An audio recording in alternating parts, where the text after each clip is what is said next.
Everybody should do in their lifetime sometime two things. One is to consider death,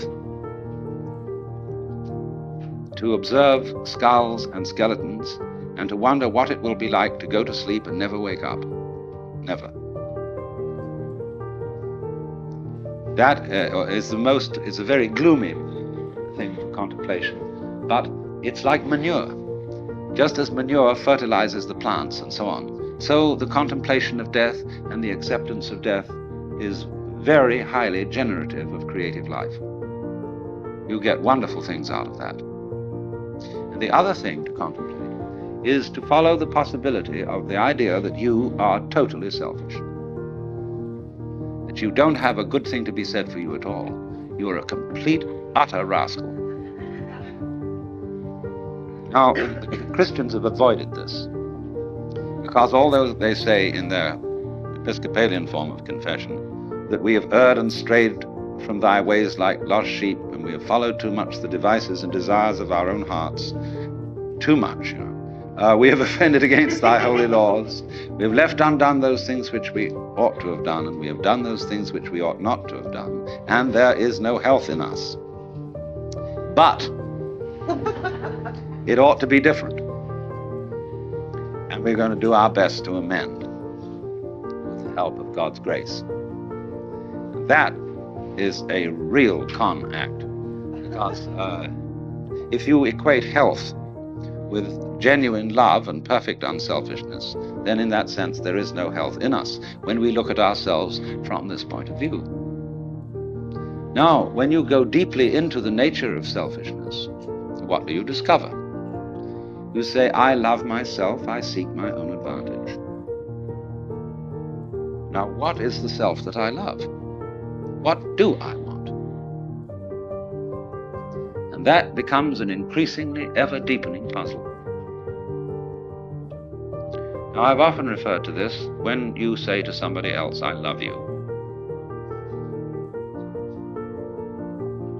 It's always rather disconcerting to the person to whom you say that if you imply that you love them with a pure, disinterested, and holy love. They automatically suspect it as being a little bit phony. But if you say, I love you so much I could eat you, that's an expression, it's a way of saying to a person, you attract me so much that I can't help it. I'm absolutely bowled over by you. I'm gone. And people like that. Then they feel they're really being loved, that it's absolutely genuine.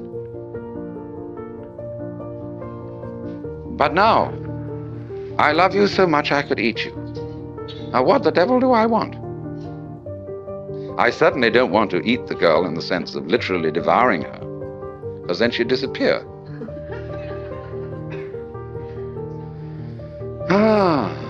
But I love myself. And what is me? In what way do I know me?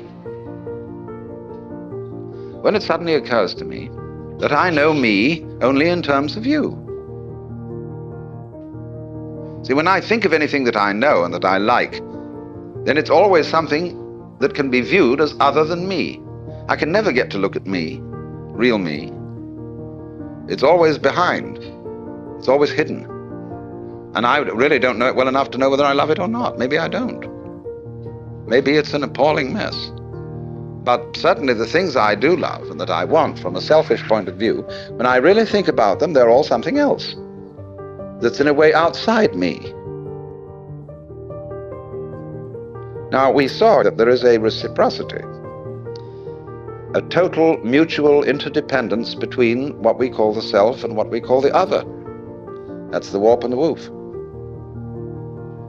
And so if you are perfectly honest about loving yourself, and you don't pull any punches, you don't pretend that you are anything other than exactly what you are, you suddenly come to discover that the self you love, if you really go into it, is the universe. You don't like all of it. You're selective about it, as we saw in the beginning. Perception is selection. But on the whole,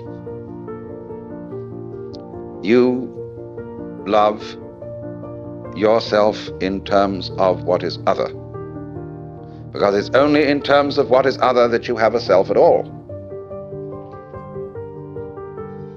So then, I feel that one of the very great things that C.G. Jung contributed to mankind's understanding was the concept of the shadow. That everybody has a shadow, and that the main task of the psychotherapist is to do what he called to integrate the evil, to, as it were, put the devil in us in its proper function. Because you see, it's always the devil, the unacknowledged one, the outcast, the scapegoat, the bastard, the bad guy, you see, the black sheep of the family.